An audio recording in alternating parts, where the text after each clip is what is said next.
Video पर आ गए हैं तो समझिए आपका ये चैप्टर खत्म हो गया। ये पूरा चैप्टर कैसे खत्म हो जाएगा आपको पता भी नहीं चलेगा। पूरा कॉन्सेप्ट आज समझिएगा आज इस चैप्टर में। तो चलिए शुरू करते हैं। सेवा क्षेत्र में रोजगार का काफ़ी महत्व है, तो इस चैप्टर में सेवा क्षेत्र के बारे में आगे आप डिटेल में जानेंगे। तो चलिए, सेवा क्षेत्र आप यहाँ समझ लिए 3 तरह का क्षेत्र होता है, प्राथमिक, द्वितीय और तृतीयक। तृतीयक क्षेत्र में सेवा क्षेत्र आता है। चलिए आगे बढ़ते हैं, वीडियो में बने रहिए। यहाँ पे एक एक चीज़ को अच्छे तरीके से समझाया गया है इस चैप्टर के अंदर। रोजगार से हमारा अभिप्राय देश के मानव संसाधनों को ऐसे कार्यों में लगाना है जिससे देश की उत्पादकता बढ़ सके और सामान्य जनमानस के लिए उसकी न्यूनतम आवश्यकता रोटी, कपड़ा और मकान प्राप्त हो सके। यहाँ पर रोजगार की परिभाषा बताई गई है।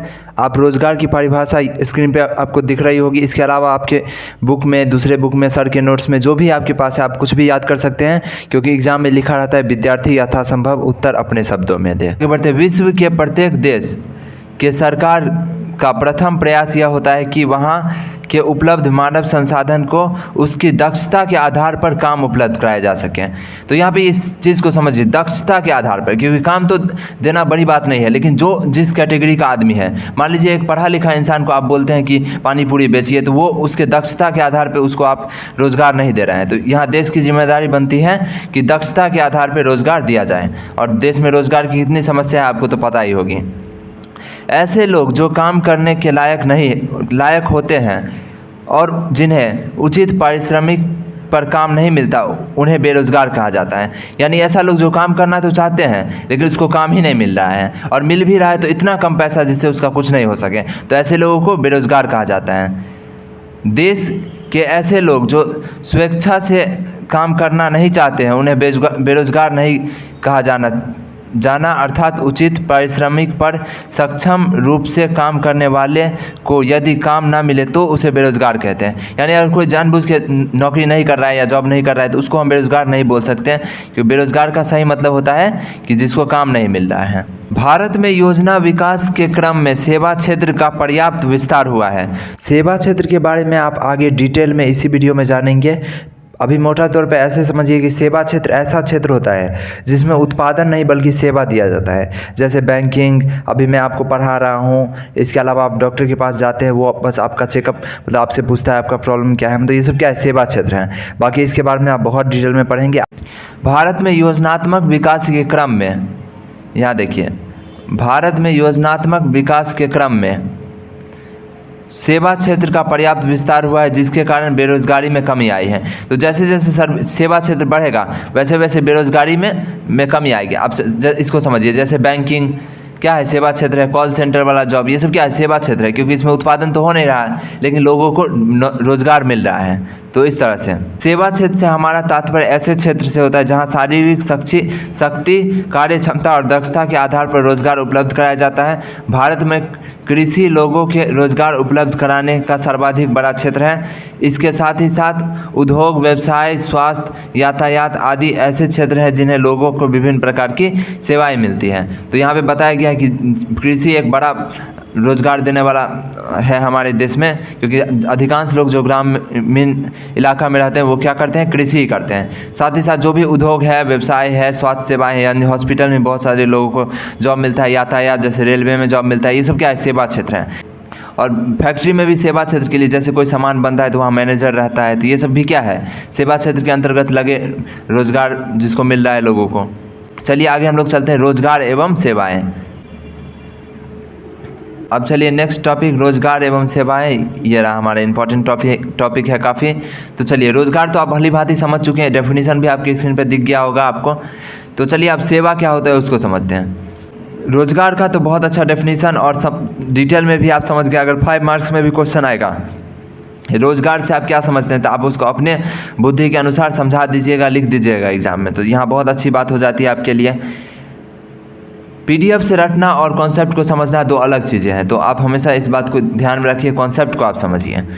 तो देखिए, रोजगार एवं सेवाओं का अभिप्राय यहाँ इन बातों से है कि जब व्यक्ति अपने परिश्रम एवं शिक्षा के आधार पर जीविका पोर्जन के लिए धन एकत्रित करता है, एकत्रित धन को जब वह पूंजी के रूप में व्यवहार किया जाता है और उत्पादन के क्षेत्र में निवेश किया जाता है तो सेवा क्षेत्र उत्पन्न होता है। यानी देखिए, कोई व्यक्ति कमाया, उसके पास धन है, उस पैसे को इन्वेस्ट करके, उसको पूंजी लगा के, उसके व्यवहार में ला के उसका निवेश करता है और उससे सेवा क्षेत्र उत्पन्न होता है।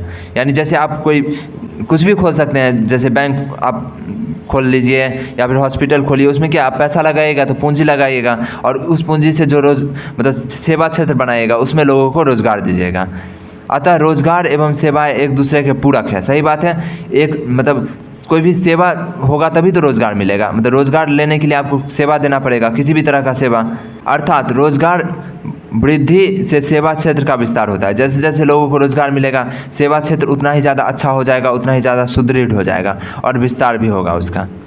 चलिए आगे हम लोग बढ़ते हैं। आर्थिक विकास का क्षेत्र, अब वो क्या है इसको समझिए। तो चलिए आर्थिक विकास का क्षेत्र समझते हैं। रोजगार एवं सेवाएं आर्थिक क्रियाओं के विकास और विस्तार से उपलब्ध होती है। यानी रोजगार और सेवा दोनों क्या आर्थिक क्रियाएं हैं, मतलब पैसा के लिए रिलेटेड है दोनों, इसलिए आर्थिक क्रियाएं ऐसी क्रियाएं होती हैं जिनमें पैसा इन्वॉल्व रहता है, यानी पैसा शामिल रहता है। विकास और विस्तार उपलब्ध होती है, इसलिए कहा जाता है कि आर्थिक प्रगति के कारण देश के विकास के साथ साथ सेवा क्षेत्र का भी विस्तार होता है, जिसके फलस्वरूप लोगों के लिए रोजगार के नए नए अवसर उपलब्ध होने लगते हैं। आप समझ गए होंगे, इसका मतलब एक ही चीज़ को बार बार समझा के बताया गया है। आर्थिक विकास का मुख्य रूप से 3 क्षेत्र होता है। अब देखिए, आर्थिक विकास यानी लोगों का जिंदगी में पैसा आए, वो जो आर्थिक क्षेत्र यानी आर्थिक विकास है, उसको 3 भागों में बांटा गया है। कृषि क्षेत्र, उद्योग क्षेत्र और सेवा क्षेत्र। अब देखिए, कृषि क्षेत्र क्या होता है? कृषि क्षेत्र मतलब कृषि से रिलेटेड पशुपालन जो होता है वो भी कृषि क्षेत्र के अंदर ही आता है। मतलब कोई गाय पाल रहा है, बकरी पाल रहा है, तो वो सब किस में आएगा? कृषि क्षेत्र में आएगा। और उद्योग क्षेत्र के अंदर जितना भी फैक्ट्री, इंडस्ट्री, मतलब सामान बन रहा है, चीनी बन रहा है, कारखाना में जो भी कुछ बन रहा है, वो सब किस में आता है? उद्योग क्षेत्र में आता है। और सेवा क्षेत्र के अंतर्गत सर्विस सेक्टर आता है, यानी जिसमें सर्विस दिया जाता है, जैसे बैंक हो गया, हॉस्पिटल हो गया, रेलवे, ये सब क्या है? सर्विस दिया जा रहा है। यहाँ तो कोई सामान बन नहीं रहा है फैक्ट्री में। तो चलिए अब आगे हम लोग बढ़ते हैं। कृषि क्षेत्र के बारे में थोड़ा सा दिया हुआ है। भारत एक कृषि प्रधान देश है, सबको पता है। यहाँ 67% लोग खेती में लगे हुए हैं कुल जनसंख्या का। अत्यधिक जनसंख्या के कारण कृषि क्षेत्र में रोजगार अवसर छीन हो गया। यानी देखिए, इतना लोग कृषि कर रहा है कि मतलब, और इसलिए यहाँ पे रोजगार का अवसर बहुत कम बच गया है। मतलब एक खेत में जहाँ कम लोग कर सकते हैं, उसी में बहुत ज़्यादा लोग लगे रहते हैं। फलस्वरूप कृषि क्षेत्र में छिपी हुई बेरोजगारी, ये देखिए यहाँ पे लिखा भी हुआ है, छिपी हुई बेरोजगारी एवं अन्य बेरोजगारी पाए जाने लगे हैं।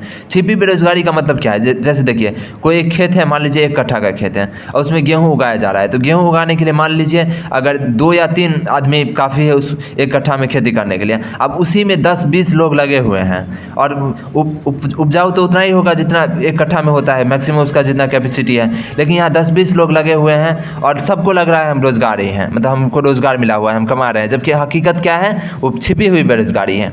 इस तरह से गांव में एक ही दुकान में बहुत सारे लोग लगे हुए रहते हैं, सबको लगता है हम तो मेहनत कर रहे हैं, बल्कि एक अकेला आदमी भी अगर उसी दुकान में लग जाए तो उतना ही कमाएगा जितना 4 आदमी उस दुकान में लगा रहता है, तब उतना कमाता है। तो इससे क्या होता है? छिपी बेरोजगारी उत्पन्न होती है। तो छिपी हुई बेरोजगारी क्या होता है, आप समझ गए?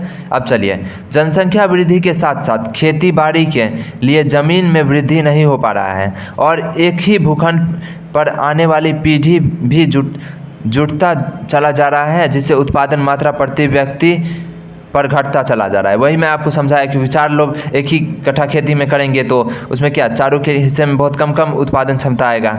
उद्योग क्षेत्र यानी इंडस्ट्रियल सेक्टर, यानी जहाँ पे उद्योग धंधे से मतलब फैक्ट्री, कारखाना इस समय शामिल होता है। अब देखिए, रोजगार का दूसरा क्षेत्र उद्योग क्षेत्र है। इस क्षेत्र में के माध्यम से भी रोजगार की प्राप्ति की जा रही है। देश की औद्योगिक विकास की गति में तेजी आने के द्वारा ही उद्योग क्षेत्र में रोजगार की वृद्धि हो रही है। अब देखिए, आप समझ गए होंगे, कुल मिला के यहाँ वही कहा गया है कि जितना ज़्यादा उद्योग धंधा बढ़ेगा उतना ज़्यादा रोजगार लोगों को मिलेगा।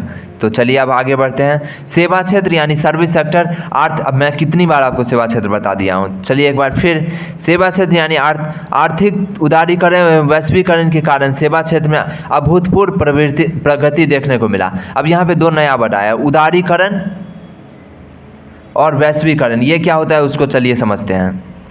उदारीकरण का मतलब होता है लिबरलाइजेशन, यानी देखिए पहले के समय में क्या होता था ना, सरकार जो रहती थी वो बहुत ही ज़्यादा कड़क रहती थी। यानी अगर कोई कंपनी या फैक्ट्री चालू करना चाहता है तो उसको बहुत सारा लाइसेंस वगैरह लेना पड़ता था, जिससे लोग उद्योग धंधा स्टार्ट नहीं करता था। तो इसी क्षेत्र में सरकार लिबरल हो गया, इसी को लिबरलाइजेशन यानी उदारीकरण कहते हैं, यानी उदार हो गया सरकार। तो इस कदम को उदारीकरण कहते हैं। और वैश्वीकरण का मतलब होता है विश्व की अर्थव्यवस्था का देश की अर्थव्यवस्था के साथ संलग्न करना, यानी पूरे दुनिया का कोई भी सामान है उसको किसी भी देश में बेचा जा सकता है। यानी एक देश का सामान दूसरे देश में, दूसरे देश का सामान तीसरे देश में, इस तरह से कोई कहीं पे बना सकता है, कोई कहीं भी बेच सकता है। तो ये क्या है, वैश्वीकरण के कारण। अब इससे क्या होता है, विदेशी कंपनी भी देश में आती है, उस लोगों के पास पूंजी की कोई कमी नहीं होती है, कैपिटल की, तो वो लोग आके देश में कारखाना लगाता है। अपना कारखाना बेचने का मतलब, जैसे अभी देखिए Xiaomi का कितना सारा जो चाइनीज़ मोबाइल है उसको बेचने वाले लोग इंडिया में रहते हैं, यानी वो अपना बेचते हैं चाइनीज़ फ़ोन या फिर चाइनीज़ सामान। तो यहाँ से बेचने वाले को क्या मिल रहा है, रोजगार मिल रहा है सेवा क्षेत्र सर्विस सेक्टर में, जबकि बना कौन रहा है, विदेशी कंपनी। तो यहाँ पे क्या हो रहा है, वैश्वीकरण का फ़ायदा मिल रहा है, हालांकि इसका अपना नुकसान भी है, लेकिन वैश्वीकरण से रोजगार मिलता है, इसमें कोई शक नहीं है। चलिए आगे बढ़ते हैं। यहाँ पे देखिए थोड़ा डिटेल में दिया हुआ है कुछ डाटा, तो चलिए उसको पढ़ते हैं। यहाँ पे देखिए सेवा क्षेत्र रोजगार का एक व्यापक क्षेत्र है, यानी बहुत बड़ा क्षेत्र है, जिसके अंतर्गत आए दिन मानव संसाधन के लिए व्यापक पैमाने पर रोजगार उपलब्ध होने लगे हैं। अब अपने आसपास देखिए ज़्यादातर लोग, इवन मैं जो आपको पढ़ा रहा हूँ ये भी क्या है, सेवा क्षेत्र है, मैं सेवा दे रहा हूँ आपको, मैं कोई सामान तो आपको बेच नहीं रहा हूँ। तो ये आपके शिक्षक जो भी आपको स्कूल में पढ़ाते हैं, घर पे ट्यूशन में पढ़ाते हैं, ये सब के सब क्या कर रहे हैं, सेवा दे रहे हैं। तो ये लोग क्या है, सेवा क्षेत्र के अंतर्गत रोजगार इन लोगों को मिला हुआ है। वर्तमान समय में सकल घरेलू उत्पाद यानी ग्रॉस डोमेस्टिक प्रोडक्ट में सेवा क्षेत्र का योगदान 50% से भी ज़्यादा है।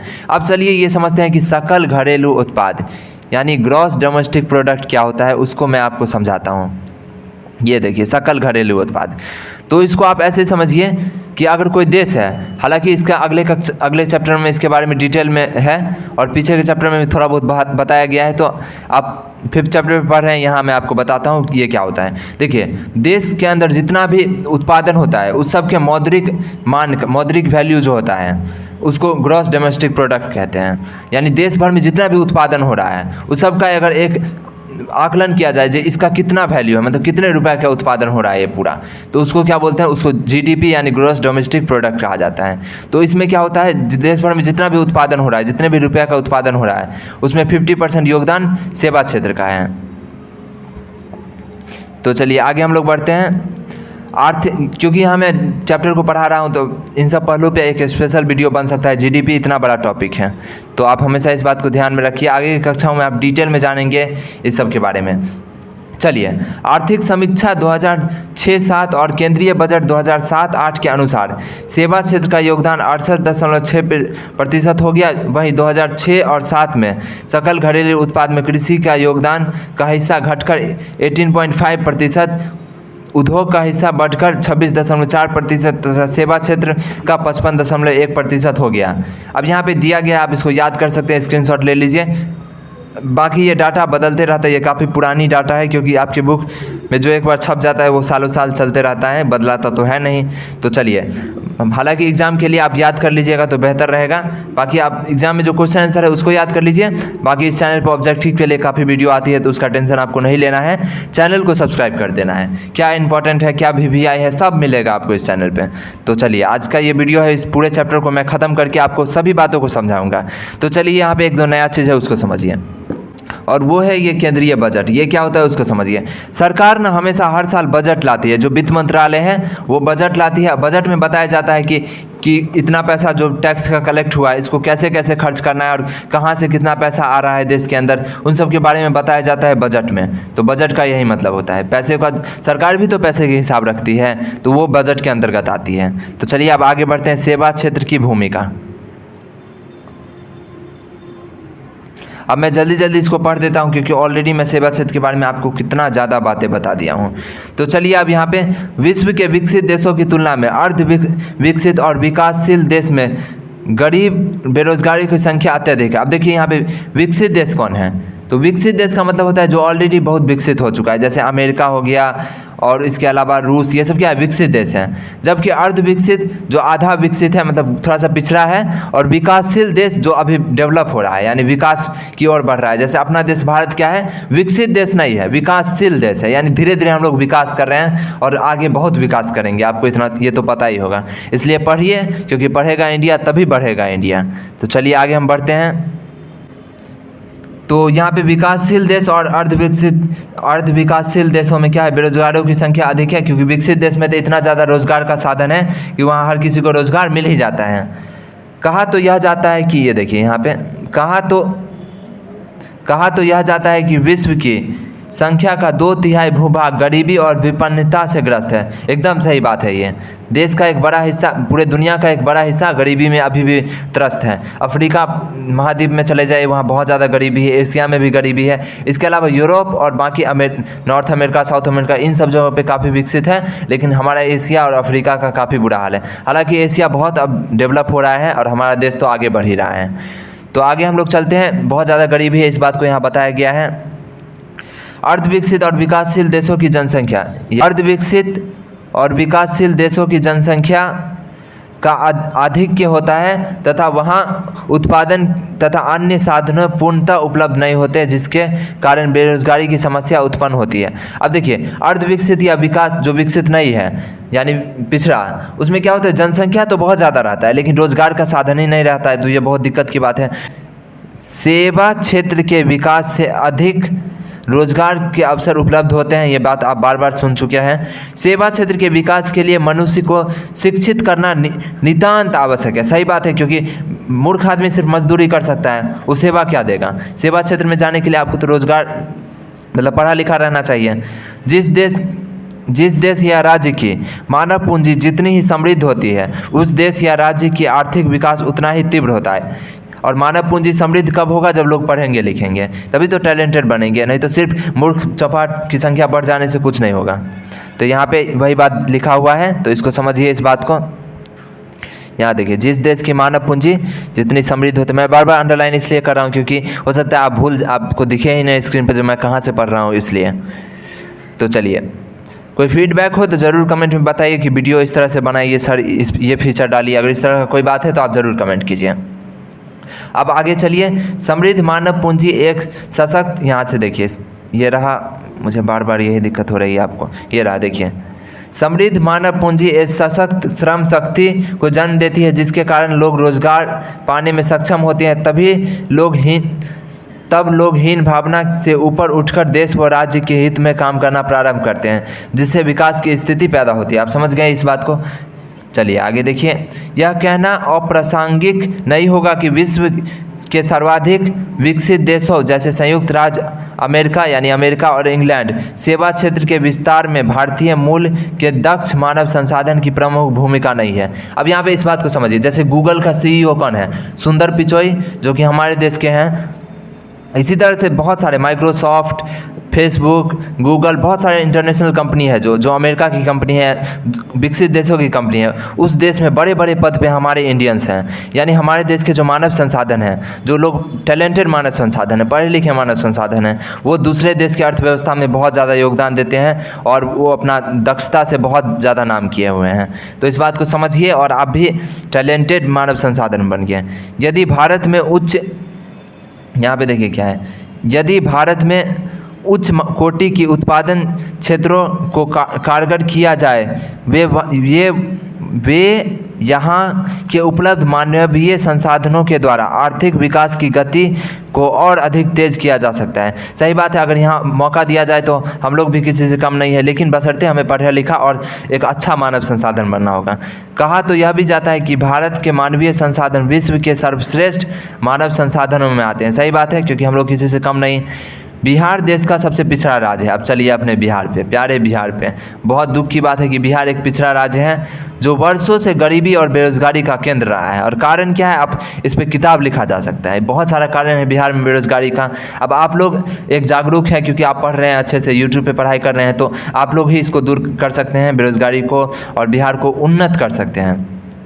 देश के अन्य राज्य जैसे उड़ीसा, मध्य प्रदेश, उत्तर प्रदेश ऐसे राज्य हैं जहाँ अर्थव्यवस्था का विकास की ओर तेज़ी से उन्मुख नहीं हो रहा है। बीमारू राज्य जिसको हम लोग बोलते हैं, ये लोग विकसित नहीं हुआ है। विगत कुछ वर्षों में बिहार की आर्थिक प्रगति देखने लगा है।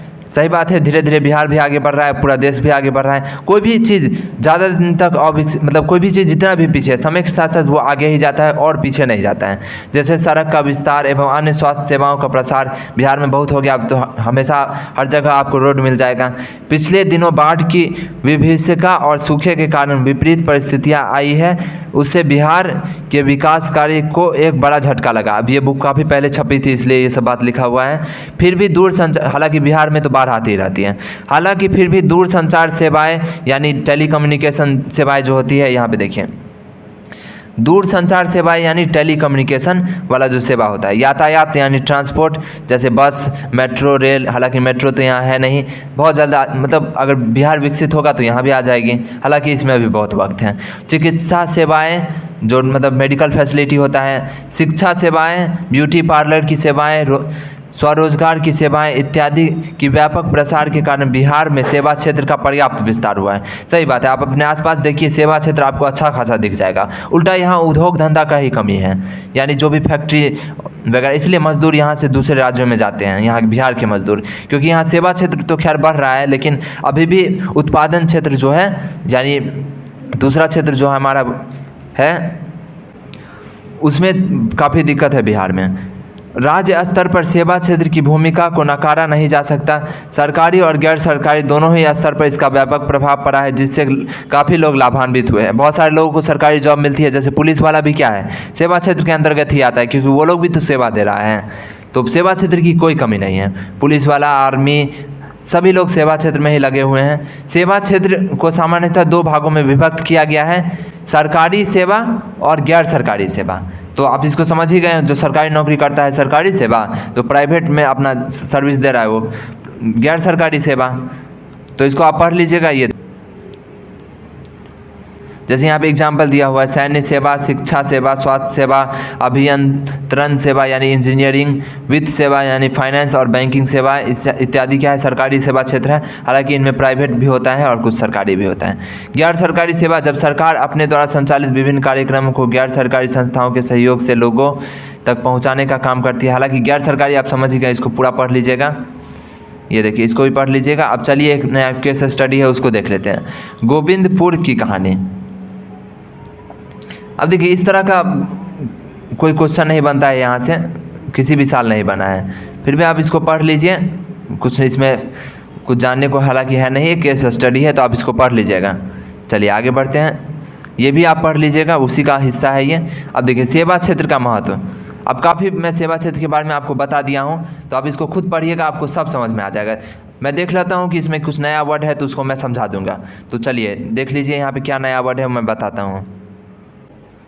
अब यहाँ पे वैल्यू एडेड क्या है वो समझिए, एक नया कॉन्सेप्ट है, इसको समझ लीजिए, ये काम का है आपके लिए। बाकी आप इसको पढ़ सकते हैं खुद से, इसमें कुछ नया नहीं है, मैं अभी वीडियो रोक के पढ़ लिया था। तो देखिए यहाँ पे वैल्यू एडेड क्या है वो समझिए, ये रहा यहाँ पे वैल्यू एडेड है ना, तो इसको क्या है वो समझिए। दूसरा जब वस्तु की गुणवत्ता में वृद्धि की जाती है तो इससे उससे ऊंची कीमत में बेचा जा सकता है। उत्पादन में गुणवत्ता की इस वृद्धि को वैल्यू एडेड कहते हैं। ये क्या होता है समझिए। जैसे देखिए, आप सिर्फ मान लीजिए मैदा उगाते, मतलब गेहूं से मैदा, जैसे गेहूं होता है, अब उससे क्या हो रहा है, कोई अगर गेहूं नॉर्मल तरीके से उगा रहा है, कोई बहुत अच्छे तरीके से उसी गेहूं को उगाएगा वैज्ञानिक विधि से, तब क्या होगा, उस गेहूं को वो ऊंची कीमत में बेच सकता है, क्योंकि वो उसमें वैल्यू ऐड कर दिया है, कुछ अच्छा बना दिया है, तो इसे ही वैल्यू एडेड कहेंगे। दूसरा एग्जांपल लीजिए, मान लीजिए अगर कोई मैदा मतलब गेहूँ लेता है और सिर्फ आटा को बेचता है, और उसी में अगर वो कुछ खुद से मेहनत करके उस आटा से कुछ बना दिया जाए जिसमें ज़्यादा लागत ना लगे, मतलब आटा से कुछ बना के उसको बेचें, तो इसमें भी क्या हो रहा है, ये भी महंगा बिकेगा और इसी को वैल्यू एडेड बोलेंगे, इसमें भी वैल्यू ऐड हो गया जिससे वो ज़्यादा कमा लेगा। तो यही वैल्यू एडेड का कॉन्सेप्ट है। आप इसको पढ़ लीजिएगा और मन होगा तो एक पॉइंट बना के लिख लीजिएगा अपने नोटबुक में, तो कोई दिक्कत नहीं है। बाकी क्वेश्चन आंसर आपको मिल ही जाएगा, MCQ जो भी होता है सब कुछ इस चैनल पे मिलेगा। आप बस जुड़िए चैनल के साथ, बाकी कमेंट कीजिए, हमसे बात कीजिए, जो आप सहयोग चाहते हैं वो सहयोग होगा। तो चलिए आगे बढ़ते हैं। अब यहाँ पे क्या है, रोजगार सृजन के रूप में सेवाओं की भूमिका। एक ही बात को यहाँ काफ़ी बार बताया गया है, काफ़ी अलग अलग तरह से बताया गया है, तो इसको ज़रूर समझिए। अब यहाँ पे पढ़ते जाइए, समझते जाइए। सेवा क्षेत्र सरकारी अथवा गैर सरकारी दोनों ही परिस्थितियों में रोजगार का सृजन होता है, सही बात है। बढ़ती हुई जनसंख्या के कारण लोगों की आवश्यकता प्रतिदिन बढ़ती जा रही है, ये भी सही बात है। इन आवश्यकताओं की पूर्ति हेतु अर्थव्यवस्था में विभिन्न प्रकार के उद्योगों का विस्तार हो रहा है, सही बात है। ज़्यादा जनसंख्या है तो ज़्यादा अलग अलग तरीके का बिजनेस उद्योग आपको देखने को मिल रहा होगा। अब आपके गाँव में भी कितना सारा नया नया दुकान खुल गया होगा, क्योंकि सब इतना बड़ा जनसंख्या है तो संभालने के लिए तो चाहिए ही उद्योग धंधा। नए नए कल कारखाने खोले जा रहे हैं, सही बात है। देश में कितना ज़्यादा खुल रहा है, बिहार में नहीं खुल रहा है वो अलग बात है। इन कल कारखानों को चलाने के लिए आवश्यकता आधारभूत संरचनाओं का विकास किया जा रहा है, यानी स्ट्रक्चर होता है किसी भी कारखाने या कंपनी का, जिसमें मतलब मजदूर स्तर पे कौन रहेगा, मैनेजिंग पद पे कौन रहेगा, पैसे मैनेज करने वाले के लिए कौन रहेगा, इस तरह से आधारभूत संरचना होती है। इन संरचनाओं के विकास के लिए हमें प्रशिक्षण, अर्ध प्रशिक्षण और अप्रशिक्षितों की आवश्यकता होती है। ये देखिए क्या है, इसको समझिए। हमें प्रशिक्षित, मैं कभी कभी फ्लो में थोड़ा गलत पढ़ा जाता है मुझसे, तो उसमें कोई मीनिंग अर्थ नहीं बदलता है, वही मैं फ्लो में पढ़ देता हूँ। देखिए यहाँ प्रशिक्षित लिखा हुआ है, तो छोटी मोटी चीज़ों पे आप ध्यान मत दीजिए। तो प्रशिक्षित यानी जो पढ़ा लिखा आदमी है उसकी भी ज़रूरत होती है किसी भी कारखाने में या फिर उद्योग धंधे में, और अर्ध प्रशिक्षित यानी कम पढ़ा लिखा का भी ज़रूरत होता है, और मूर्खों की भी ज़रूरत होती है, यानी अप्रशिक्षित मजदूरी करने के लिए। और हायर पोस्ट पे जैसे फाइनेंस मैनेज करना है, फंड जुड़ाना, मतलब फंड लाना है बैंक से, या कोई भी काम करना है ऊंचे पदों पे, तो उसके लिए प्रशिक्षित चाहिए। या सबसे ज़्यादा सैलरी होता है प्रशिक्षित लोगों को, अर्ध प्रशिक्षित वाले को कम पैसा मिलता है, और अप्रशिक्षित लोगों को सबसे कम मिलता है, जबकि मेहनत सबसे ज़्यादा अप्रशिक्षित लोग ही करते हैं। अब देखिए अपने आसपास मेहनत सबसे ज़्यादा कौन कर रहा होगा, कोई मजदूर, लेकिन कमा कौन रहा है सबसे कम, वही, सबसे गरीबी वाला ज़िंदगी भी उसी का है। तो इससे आप एक चीज़ सीखिए कि सिर्फ मेहनत करने से काम नहीं होता है, आपको हमेशा अपने स्किल पे काम करना होगा, अपने एजुकेशन पे काम करना होगा, ताकि आप वो काम कर सके जिसकी आज समाज में वैल्यू है। वैसे तो कह दिया जाता है कि काम कोई छोटा बड़ा नहीं होता है, लेकिन आप खुद सोचिए कि ये कितना बड़ा बात होता है। हालांकि कहना नहीं चाहिए, लेकिन अपने मन में इस बात को हमेशा रखिए कि आपको हमेशा प्रशिक्षित वाला काम करना है, ना कि अप्रशिक्षित वाला काम। सब छोटा बड़ा एक जैसा नहीं होता है, इस बात को आप खुद के लिए मानिए। जो छोटा काम करता है यानी जो अप्रशिक्षित है, मजदूर है, उसको भी इज्जत दीजिए, लेकिन अपने मन में हमेशा ये बात को ध्यान में रखिए कि आपको कहाँ पहुँचना है। अब चलिए यहाँ पे क्या है, मानव पूंजी को सकल एवं चुस्त दुरुस्त बनाने हेतु शिक्षा क्षेत्र के विकास का व्यापक स्तर पर प्रयास करना पड़ा है, सही बात है। जितना ही शिक्षा का स्तर मजबूत होता, उतना ही अधिक मात्रा में मानव बल का प्रयोग आधुनिक उद्योग धंधे में किया जाएगा, जिससे हमारा उत्पादन बढ़ेगा और लोगों की आवश्यकताओं को पूरा करने में सफलता होगी। एकदम सही बात है, इसमें कोई शक नहीं इन चीज़ों में। चलिए अब आगे चलिए। राष्ट्रीय स्तर पर भारत सरकार के द्वारा रोजगार के सृजन करने के लिए अनेक कार्यक्रम चलाए जा रहे हैं, सही बात है। रोजगार के लिए बहुत सारे कार्यक्रम है, जैसे मनरेगा है, इसके अलावा मेक इन इंडिया और बहुत सारा है रोजगार के लिए सरकारी योजना, जिसका क्रियान्वयन राज्य सरकार द्वारा भी किया जाता है। देश में सरकार के द्वारा रोजगार हेतु निम्न प्रकार की योजनाएं चलाई जा रही है। सरकार द्वारा चलाई गई योजनाओं और उसके प्रारंभ होने के वर्षों नीचे दिए गए हैं। अब देखिए यहाँ पे जवाहर रोजगार योजना, स्वयं सहायता समूह, नरेगा तो काफ़ी फेमस है, जिसको बाद में मनरेगा कर दिया गया है, यानी महात्मा गांधी नेशनल रोजगार गारंटी योजना। तो ये काफ़ी नाम है, इसका स्क्रीनशॉट लेके आप देख सकते हैं।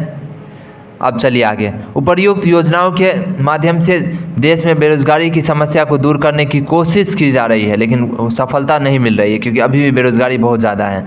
सरकार का अनुमान है कि देश में बेरोजगार लोगों में करीब 62% लोगों को उपरोक्त योजनाओं के द्वारा रोजगार मुहैया कराया जा रहा है। हालांकि ये अनुमान है और बुक काफ़ी पहले लिखी गई है, तो इसको आप समझ ही लीजिए। सरकारी क्षेत्र के बेरोजगारी को दूर करने के लिए अनेक प्रयास किए गए हैं।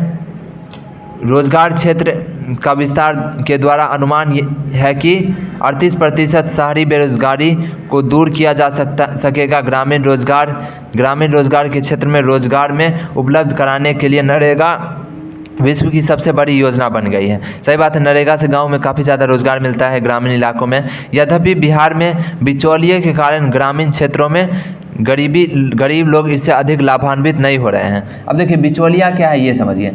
कोई भी जो योजना होता है ना, सरकारी योजना, उसको हम तक पहुंचने के लिए मीडिएटर से गुजरना होता है, उसी को बिचौलिया कहते हैं। जैसे आपको राशन मिल रहा है तो इसके बीच कोई कड़ी होगा जो आपको राशन आपके घर तक पहुंचाता है, जैसे डीलर। अब ये लोग ही सब सही से काम नहीं करेंगे और गांव के भोले भाले लोगों को ठगेंगे, तो ये क्या हो रहा है, इससे हमें लाभान्वित नहीं मिल रहा है, तो ये क्या है, बिचौलिया है। तो यही बिचौलिए लोगों के कारण काफ़ी ज़्यादा ये लोग रिश्वत और बहुत ज़्यादा करप्शन, मतलब बहुत दिक्कत करती है ये बिचौलिया, गरीबों का लूटती है। तो चलिए अगला चलते हैं हम लोग। भारत विश्व को सेवा प्रदान के रूप में। अब चलिए 21वीं शताब्दी के विश्व में सेवा क्षेत्र में भारतीय श्रम पूंजी का अत्यधिक योगदान रहा है। पहले भी इंग्लैंड के स्वास्थ्य और परिवहन सेवाओं में भारतीय श्रम शक्ति का अत्यधिक योगदान था। पहले हम लोग इंग्लैंड के ही गुलाम थे, आपको इतना तो पता ही होगा। हमारे देश पे ब्रिटिश शासन था 1947 से पहले। हमारा देश आज़ाद हुआ 1947 में। तो जब हम लोग अंग्रेज़ के गुलाम थे उस समय भी बहुत सारे लोग यहाँ से इंग्लैंड जाते थे, मजदूरी करते थे, श्रम शक्ति, और वहाँ के लोगों के लिए, मतलब वहाँ की कंपनी के लिए काम करते थे। मॉरिशस एक देश है जहाँ काफ़ी ज़्यादा भोजपुरी बोला जाता है, आपको पता होगा। उस मॉरिशस में जो लोग भी, मतलब बिहारी लोग ही बसे थे शुरुआत में, और एक देश बन गया आज। तो वहाँ भी रोज़गार के लिए ही मतलब ले गया था बंधुआ बना के, बंधुआ या फिर किसी तरह से रोज़गार के लिए यहाँ के लोगों को। तो ये बात आपके लिए कुछ नई हो सकती है। चलिए इसी प्रकार हम पढ़ते हैं आगे। यहाँ देखिए, इसी प्रकार संयुक्त राज्य अमेरिका में अंतरिक्ष विज्ञान और सूचना प्रौद्योगिकी में आज भी भारतीय श्रम शक्ति के योगदान को सभी लोग स्वीकार करते हैं। सही बात है, जैसे नासा में आज भी बहुत सारे इंडियन साइंटिस्ट हैं। बहुत सारे इंडियन साइंटिस्ट ऐसे थे जिन्हें नासा ने ऑफ़र दिया लेकिन फिर भी वो नहीं गए, जैसे नंबी नारायण थे। बाद में इन्हें हाल फिलहाल में नरेंद्र मोदी सरकार के शासनकाल में इनको पद्मश्री दिया गया। इनके ऊपर एक फ़िल्म बनी है रॉकेटरी नाम का, आप उसे देख सकते हैं, काफ़ी अच्छी फिल्म है। तो चलिए हम आगे बढ़ते हैं। श्रम शक्ति के इसी योगदान के कारण पहले भी बढ़ती हुई जनसंख्या देश के लिए अभिशाप मानी जाती थी। क्योंकि देखिए, काम अगर मान लीजिए कम है तो जनसंख्या भी उसी हिसाब से रहना चाहिए। अब काम कुछ है ही नहीं, रोज़गार कुछ है ही नहीं, या जनसंख्या लगातार बढ़ रहा है जैसे ग्रामीण इलाकों में होती है, इसलिए लोग गाँव छोड़ के शहर जाते हैं काम के लिए, क्योंकि गाँव में तो काम है ही नहीं। इसलिए जनसंख्या कंट्रोल में बढ़ना चाहिए और रोज़गार उस हिसाब से उपलब्ध होना चाहिए। इसके लिए हम लोगों को भी, मतलब देश के लोगों को आगे आना चाहिए। आजकल के बच्चे में सबसे बड़ा दिक्कत क्या होता है, वो पढ़ते हैं और सोचते हैं नौकरी करेंगे। नौकरी क्यों? आप नौकरी दीजिए, आप हमेशा एक एंटरप्रेन्योर माइंडसेट रखिए। तो हर लोग सब कोई नौकरी ही करेगा तो नौकरी देगा कौन?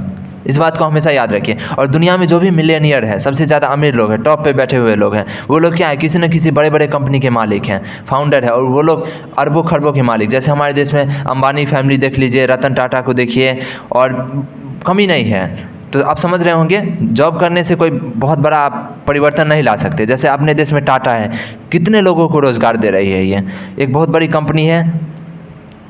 दक्षता और ज्ञान में वृद्धि के कारण जनसंख्या को मानव पूंजी के रूप में स्वीकार किया जाने लगा है। अब देखिए, अगर जनसंख्या ज़्यादा भी है तो कोई दिक्कत नहीं, सबको पढ़ाइए, सब पढ़ा लिखा होगा, टैलेंटेड होगा, तो वो तो उससे बढ़िया कोई चीज़ ही नहीं है। जैसे चाइना में इतना ज़्यादा पॉपुलेशन है, फिर भी चाइना एक विकसित देश है। कारण क्या है? वहाँ की जो भी जनसंख्या है वो काम लायक है। बेकार की जनसंख्या वहाँ नहीं है हमारे देश की तरह। अर्थव्यवस्था में जनसंख्या संबंधी विश्लेषणों के बदले हुए परिवेश में मानवीय पूंजी ह्यूमन कैपिटल कहा जाने लगा। तो मानव एक संसाधन है, मानवीय पूंजी। अगर कोई पढ़ा लिखा आदमी है जो सब चीज़ जानता है, किसी काम में खास उसका टैलेंट है, तो वो तो पैसा से ज़्यादा इम्पोर्टेंट वो है। आप बैंक से लोन लीजिएगा या उस आदमी को अपने नौकरी पे रखिएगा, कौन ज़्यादा आपके लिए अच्छा है? तो उस आदमी को आप नौकरी पे रखिए। तो क्या ह्यूमन एक कैपिटल है, यानी पूंजी है, अगर वो टैलेंटेड है तो। आज भारत को विश्व के अग्रणी युवा देश कहा जाता है। हाँ, हमारे देश में काफ़ी ज़्यादा यूथ है, मतलब देश के अंदर युवाओं की संख्या बहुत ज़्यादा है, क्योंकि अपेक्षाकृत यहाँ की संपूर्ण जनसंख्या में ऊर्जावान युवा वर्ग की संख्या अधिक हो गई है। यह विकास के गति को बढ़ाने में मददगार साबित हो रहा है। तो ऊर्जावान युवा की संख्या बढ़ रही है और आगे और बढ़ेगी तो और हमारे लिए अच्छा होगा। लेकिन अभी भी बहुत सारे लोग युवा ऊर्जावान नहीं है, ऊर्जावान नशा में और बाकी चीज़ों में धुत है। तो वो लोग हमारे किसी काम के नहीं, हमारे देश के किसी काम के नहीं। तो चलिए आगे हम लोग बढ़ते हैं। उदारीकरण के कारण विश्व में सेवा क्षेत्र में जो विकास की गति आई है, उसका लाभ सभी देशों को प्राप्त होने का अवसर आने लगा है। इस दृष्टि से आज विश्व के औद्योगिक विकास देश में उत्पादन के सेवाओं के विभिन्न कामों का संपादन वैसे देशों में कराने लगा है जहां समस्त श्रम शक्ति उपलब्ध होती है। विश्व के लिए इलेक्ट्रॉनिक वस्तुओं में से अधिकांश का उत्पादन चीन या उत्तर कोरिया में होता है और भारत में भी डाबर कंपनियां अपने उत्पादन के कम मूल्यों करने के लिए अपने पड़ोसी देश नेपाल में कारखाने खोल रखे हैं, जहां श्रम शक्ति सस्ती है। जब बहुराष्ट्रीय कंपनियां अपनी संबंधित नियमित सेवाएं अपनी कंपनी की जगह किसी बाहरी देश या संस्था या समूह से प्राप्त करती है तो उसे सेवा को आउटसोर्सिंग बाहरी स्रोत कहा जाता है। अब देखिए ये क्या है, आप पढ़े होंगे तो काफ़ी कुछ समझ में आ गया होगा। देखिए अभी क्या है, ग्लोबलाइजेशन यानी वैश्वीकरण का दौर है, तो खुला छूट मिला हुआ है किसी को भी दूसरे देश में सामान बेचने का, दूसरे देश में सामान बनाने का। तो इससे कंपनी अपने फ़ायदा अनुसार करती है। जैसे जहाँ का मजदूर सस्ता है वहाँ फैक्ट्री लगाती है। और चाइना इतना ज़्यादा आगे कैसे हो गया? चाइना में क्या है ना, मजदूर बहुत ज़्यादा सस्ता है और दूसरे देश के लोग भी चाइना जाते हैं मजदूरी के लिए। वहाँ मजदूर इतना ज़्यादा सस्ता है कि वहाँ विदेशी कंपनी भी जाती है और वहीं अपना उत्पादन करती है। और वहाँ पे ज़्यादा मज़दूरों को आवाज़ को बहुत ज़्यादा दबाया जाता है। यहाँ पे अगर मान लीजिए आप ज़्यादा काम करवाएगा, कोई मज़दूर हड़ताल नहीं करता है चाइना के अंदर, क्योंकि वहाँ सरकार काफ़ी कड़क है और मन नहीं बढ़ने देता है किसी भी मज़दूर को, जिससे कंपनी को तगड़ा फ़ायदा मिलता है। और इस तरह से वहाँ काफ़ी ज़्यादा फैक्ट्रियाँ लगती है, चीन, उत्तर कोरिया, इन सब जगहों पर। चलिए आगे हम लोग बढ़ते हैं। उत्तर कोरिया नहीं, दक्षिण कोरिया। उत्तर कोरिया तो ऐसा देश है कि वहाँ पे कोई जाता भी नहीं है। ऐसी सेवाओं को आउटसोर्स यानी बाहरी स्रोत कहा, यानी आप देश कंपनी है इंडिया का, कोई काम दूसरे देश में कर रहा है तो उसको आउटसोर्स बोलते हैं। या कोई दूसरे देश का कंपनी इंडिया में कोई अपना विभाग खोल के कोई काम कर रहा है तो उसको भी आउटसोर्सिंग ही बोलेंगे, यानी बाहरी स्रोत। उदारीकरण एवं वैश्वीकरण के वर्तमान युग में विश्व एक बाजार के रूप में उभर कर आया है। वही बात जो मैंने आपको बताया, जिसके कारण न केवल देश की वस्तुएं दुनिया के सभी बाजारों में सुलभ हो गई है, बल्कि उस वस्तु का उत्पादन क्षेत्र भी अलग अलग हो गया है जैसे हो गया है और देश में उत्पादन संस्था बनी है जहां सस्ते मूल्य पर श्रम उपलब्ध है। वही बात जो मैं आपको समझाया हूँ, वही चीज़ों को लिखा गया है, जिससे एक और तो सस्ते श्रम वाले क्षेत्रों में सेवा क्षेत्र का विस्तार हुआ है, वहीं अपेक्षाकृत कम लागत मूल्यों पर वस्तुएं उपलब्ध होने लगी है। तो यहाँ पे वही बात है, जहाँ पे सस्ते श्रम है वहाँ पे कम खर्चा में कंपनी सामान बना लेगी, और जब कंपनी को कॉस्ट कम पड़ेगा तो वो उसको सस्ता में बेचेगा। इसलिए चाइनीज़ सामान इतनी ज़्यादा सस्ती होती है, क्योंकि कंपनी को कम खर्चा बैठता है, क्योंकि सस्ते मजदूर मिल जाते हैं चाइना में, और सस्ता मजदूर मिलता है तो काम बन जाता है उसका। और वहाँ सरकार भी काफ़ी सॉफ्ट होती है, बढ़ावा देती है इन चीज़ों को। इन नीतियों के कारण भारत की अर्थव्यवस्था में काफ़ी व्यापक प्रभाव पड़ा है। भारत से आज तेज़ी से ध्वनि आधारित प्रक्रिया, वॉइस बेस्ड बिजनेस प्रोसेस, जिसे BPO अथवा कॉल सेंटर कहा जाता है, अभिलेखांकन यानी रिकॉर्ड कीपिंग, लेखांकन, अकाउंटिंग, बैंकिंग सेवाएं, रेलवे पूछताछ, संगीत की रिकॉर्डिंग, पुस्तक शब्दांकन यानी बुक ट्रांसक्रिप्शन, चिकित्सा संबंधी परामर्श, मेडिकल ट्रांसक्रिप्शन, शिक्षण एवं शोध कार्य इत्यादि में सेवाओं सेवाएं संयुक्त राज्य अमेरिका, यूरोपीय संघ जैसे कई विकसित देशों की कंपनियां प्रायः भारत की छोटी छोटी कंपनियों या संस्थाओं से प्राप्त कर रही है। सही बात है। और जैसे देखिए, अगर कोई मतलब एयरटेल है, उसके अंदर जो आप कॉल करते हैं कस्टमर केयर को, तो क्या लगता है उसमें जो बात करता है वो इंडियन ही रहता है या फिर कोई विदेशी कंपनी भी है, तो वहाँ पे बहुत सारा लैंग्वेज रहता है कस्टमर केयर में। तो कंपनी मान लीजिए विदेशी है, तो उसमें हिंदी बोलने वाले जो कॉल सेंटर के लोग हैं उसको तो इंडियन ही रहेगा ना, वो तो यहीं से काम करता है। इसके अलावा अकाउंटिंग वगैरह में भी ऑनलाइन बहुत सारा जो भी जॉब करता है, लोग ऑनलाइन काम करता है, वो सब क्या करता है, दूसरे देशों की कंपनी के लिए काम करता है, लेकिन यहाँ से करता है। तो आप समझ रहे हैं, इससे भी रोज़गार मिलता है और देश का विकास होता है, क्योंकि विदेशी पैसा इंडिया में आता है। चलिए आगे देखिए, इन बहुराष्ट्रीय विदेशी कंपनियों या सरकार को भारत की इन सेवाओं या सूचनाओं को प्राप्त करना तुलनात्मक लागत के आधार पर काफ़ी फ़ायदेमंद होता है। वही बात जो मैं आपको बताया, लागत काफ़ी कम है। इसका मुख्य कारण ही कुशल श्रम शक्ति की पर्याप्त उपलब्धता एवं निम्न मजदूरी दर है। निम्न मजदूरी दर मतलब होता है कम मजदूरी। भारत अपने श्रमिक की मेधा शक्ति, कुशलता और विशिष्टता एवं निम्न मजदूरी के कारण जो सेवाएं विदेशी को उनकी कंपनियों के लिए भेजती है, उसकी तुलनात्मक लागत काफ़ी कम है। इसलिए इस क्षेत्र में व्यापक रोजगार मिल रहा है। यही कारण है कि आउट सोर्सिंग के मामले में भारत की महत्वपूर्ण गंतव्य बन गई है, जो विश्व के अन्य देशों के रोजगार क्षेत्र में बहस का विषय हो गया है। आउटसोर्सिंग के कारण इंडियन को रोजगार मिल रहा है, इससे विश्व के अन्य देशों में रोजगार के लिए एक बहस का विषय बन गया। हालांकि उतना भी नहीं मिल रहा है जितना चाइना को मिल रहा है। चाइना इस मामले में बहुत आगे है। सेवा क्षेत्र की बुनियादी सुविधाएं। सेवा क्षेत्र के विकास के लिए देश के अन्य राज्य स्तर पर बुनियादी सुविधाओं का होना नितांत आवश्यक है। ये सुविधाएं विकास धारा के रीढ़ की हड्डी के समान हैं।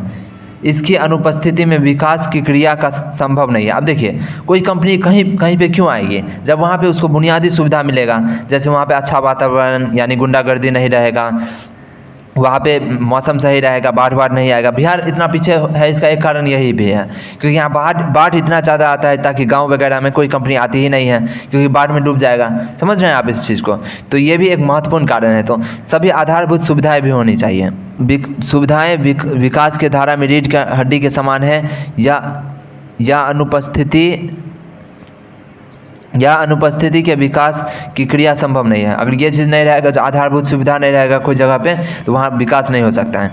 देश या अन्य राज्य की स्वर्णिम प्रगति मूलतः कृषि, उद्योग एवं व्यापार पर निर्भर करती है और इसकी प्रगति आधारभूत संरचना अथवा बुनियादी सुविधाओं पर निर्भर करती है। वही बात जो मैं आपको बताया, जिस देश अथवा क्षेत्र में बुनियादी सुविधाएँ अधिक होगी, वहाँ औद्योगिक उत्पादन और रोजगार की वृद्धि होगी। सही बात है, क्योंकि बुनियादी सुविधा तो होना चाहिए ना।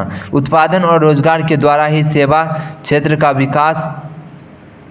विस्तार होता है। संयुक्त राज्य अमेरिका और जापान जैसे समृद्ध देशों में ज्ञान और शोध की सुविधाएं अधिक होने के कारण इन क्षेत्रों में सेवा क्षेत्र का विकास हो गया, जिसके कारण विश्व के सभी देशों से उच्च तकनीकी शिक्षण प्राप्त किए हुए लोग का पलायन उन देशों में हुआ है। भारत के पलायन मतलब होता है जब कोई एक देश से दूसरे देश जाता है रोजगार के लिए या फिर रोजगार पाने के लिए या रोजगार देने के लिए, तो मतलब देश जगह छोड़ना, राज्य छोड़ना पलायन कहलाता है। भारत के उच्चतम तकनीक शिक्षण केंद्र IIT तथा उच्चतम व्यावसायिक शिक्षा केंद्र IIM से निकले हुए युवा उन देशों में उच्चतम आय पर रोजगार के लिए जाते हैं।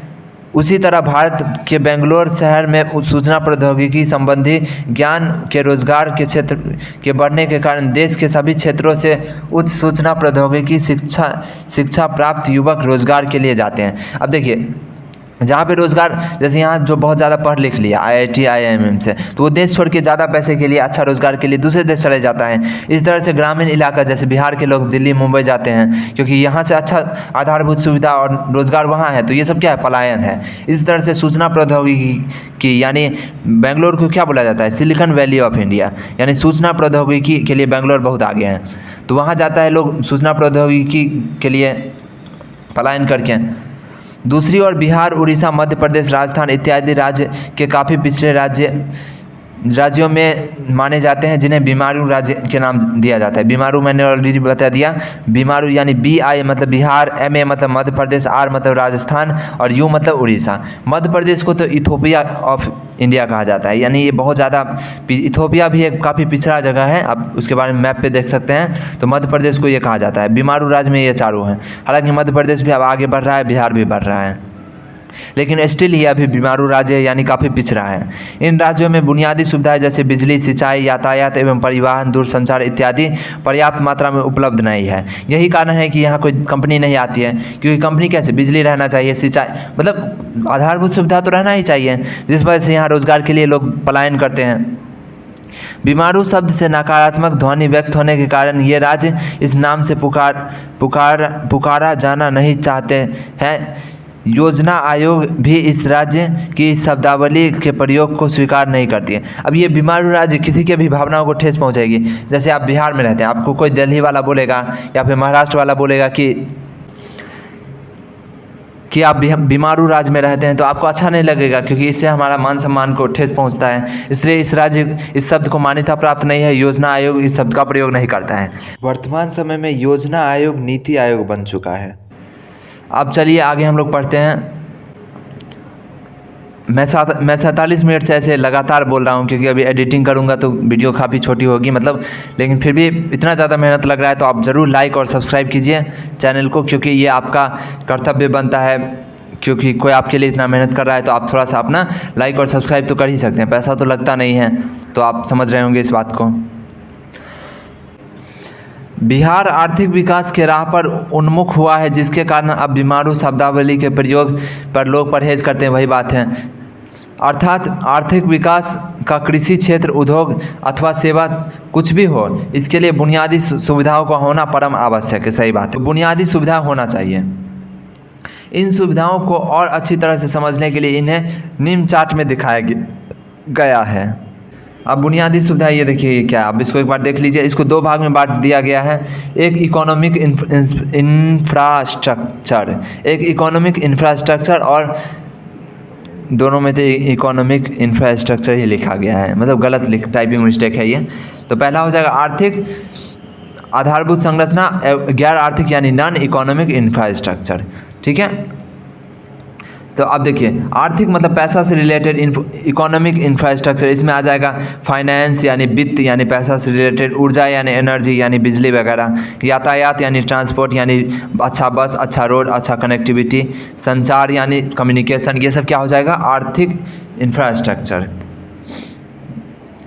और गैर आर्थिक आधारभूत संरचना, इसमें शिक्षा, नागरिक सेवाएं और स्वास्थ्य। नागरिक सेवाएं मतलब गुंडागर्दी ना हो, पुलिस वगैरह हो, और स्वास्थ्य यानी हॉस्पिटल वगैरह, ताकि कोई मान लीजिए किसी कारखाने में किसी को दुर्घटनाग्रस्त, भगवान ना करे कुछ हो गया, तो उसको हॉस्पिटल में ही ले जाया जाएगा, तो वो सब चीज़ भी आसपास होना चाहिए।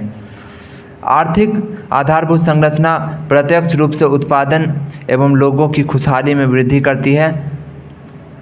आर्थिक विकास के सभी क्षेत्रों में इसका प्रत्यक्ष संबंध होता है। आर्थिक संरचना के अंतर्गत निम्नलिखित को सम्मिलित किया गया है।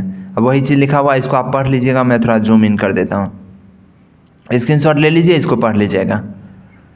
शिक्षा क्या होता है आप समझ ही गए। अब यहाँ पे हेल्थ क्या है, नागरिक सेवाएं क्या है, इसको भी आप पढ़ लीजिएगा, आपको ज़रूर समझ में आ जाएगा। सेवा क्षेत्र में शिक्षा की भूमिका। अब देखिए, सेवा क्षेत्र में शिक्षा की क्या भूमिका है, तो भूमिका ही भूमिका है, तो आप इसको पढ़ लीजिएगा, समझ में आ जाएगा आपको। मैं आपको जितना मेन बात था सब समझा दिया हूँ। अब यहाँ पे बस आप पढ़ लीजिएगा इसको, थोड़ा सा कुछ ना समझ में आए तो कमेंट कर लीजिएगा, वैसे आ जाएगा। अब यहाँ पे क्या है देख लेते हैं थोड़ा सा। मैं वीडियो को रोक करके अभी इसको पढ़ रहा था, इसमें कुछ नया नहीं है, आप इसको पढ़ लीजिएगा खुद से, आपके पास बुक तो होगा ही। इस प्रकार मानव, चलिए आपकी संतुष्टि के लिए इसको पढ़ते हैं, देखिए कुछ नया नहीं होगा ज़्यादा इसमें। इस प्रकार मानव पूंजी कौशल तथा सुज्ञता प्राप्त अनुभवी व्यक्तियों की संख्या बढ़ने तथा प्राप्त करने की प्रक्रिया है।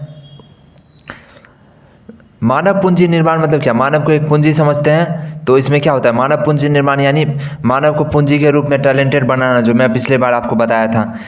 अच्छी मानव पूंजी जैसे वैज्ञानिक, डॉक्टर, इंजीनियर, कुशल प्रशासक, समाजसेवी, मनोवैज्ञानिक, शिक्षक, शिक्षाविद इत्यादि मानव पूंजी का उत्पादन करती है। यानी ये जैसे पढ़े लिखे लोग हैं तो पढ़े लिखे लोगों को जन्म देती है, मतलब उसको आगे बढ़ाती है। इसलिए ये लोग क्या है, मानव पूंजी को जन्म देती है, अर्थात मानवीय संसाधन से और अधिक मानव पूंजी के उत्पादन के लिए हमें मानव पूंजी में निवेश करने की आवश्यकता है। देश व राज्यों का अधिक विकास शिखर पर पहुंचाने के लिए मानव पूंजी को विदेश के स्तर पर ऊंचा उठाना होगा। यानी जो भी मानव पूंजी है उसको हमें ऊपर उठाना होगा। आप अभी मानव है, अभी मैं आपको पढ़ा रहा हूँ तो आपको मैं मानव पूंजी बना रहा हूँ ताकि आप देश के योगदान में मतलब विश्व में जैसे लोग पढ़े लिखे हैं उस लेवल पर आप जा सकें।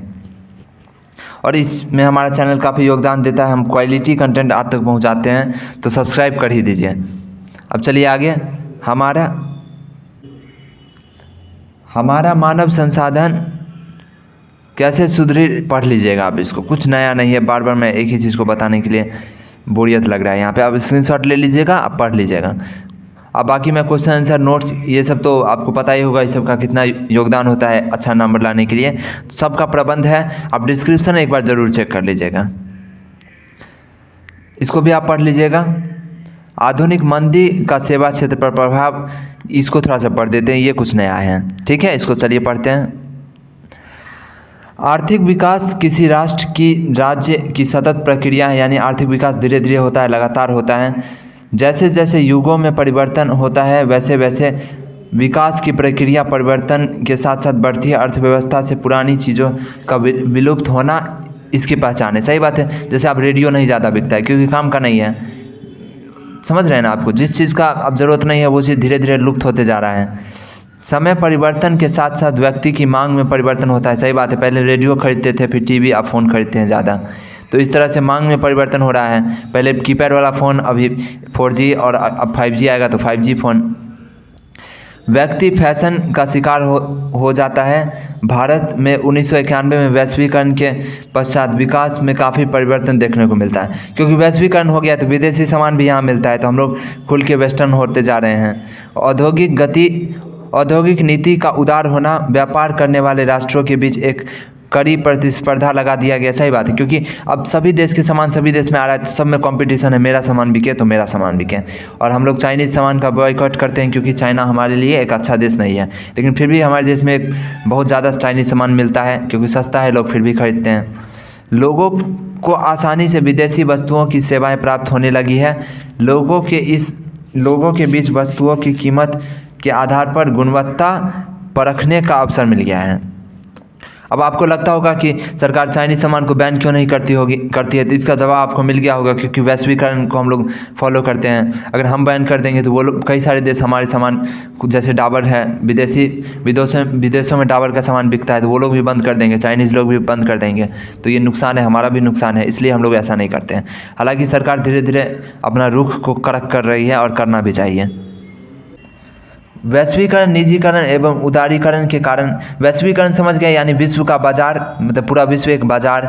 निजीकरण यानी प्राइवेटाइजेशन, यानी कंपनी को प्राइवेट कर देना, यानी ज़रूरी नहीं सारा का सारा सरकारी कंपनी रहे, मतलब जिसको मर्जी हो वो प्राइवेट कंपनी अपना खोल सकता है, और उसमें ज़्यादा टेंशन नहीं दिया जाए उसको, कागजी कार्रवाई के लिए अपना वो उसको सही तरीके से फ्रीडम मिलना चाहिए। के कारण आर्थिक विकास के क्षेत्र में प्रत्यक्ष रूप से लाभ मिलने लगा है लोगों को दूसरे राष्ट्रों में जाकर। यद्यपि यहाँ देखिए,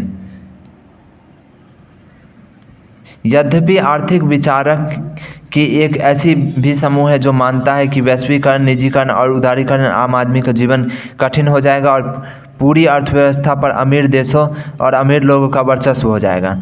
कुछ हद तक इस आलोचना में बल भी है, क्योंकि वैश्वीकरण और उदारीकरण से श्रम बाजार में श्रमिकों की संगठनों की भूमिका नगण्य हो जाएगी और आम लोग विकास के इस क्षेत्र में केवल मूक दर्शक रह जाएंगे।